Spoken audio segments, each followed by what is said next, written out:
The time for revolution is now, and we must not postpone it. Ucacile umyalezo umholi we-Economic Freedom Fighters. UJulius Malema ufuna iqembu lakhe likhombise ubuholi bese lithatha lokho athi kungokwabantu. Kanti ke isinyathelo sokuqala kuzoba ukuhlwitha umhlaba. We are taking what rightfully belongs to us.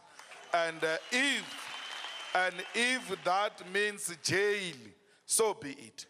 If it means death, so be it. All of us must continue with that revolutionary program. Kanti amagugu abaluleke kakhulu kulelizwe ngeke asale ngaphandle. All the mines belonging to Patrice Motsepe, they must be the first ones to be blocked, followed by those of Cyril Ramaphosa.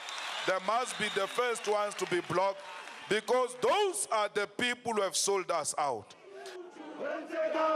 Naphezu kokuthi kube nomsindo oqubuke enqungqutheleni yokuqala yeqembu, uMalema ukhulume kahle ngamalungu eqembu angahambisani nobuholi bakhe okufaka ilungu lePhalamende uAndile Mngxitama.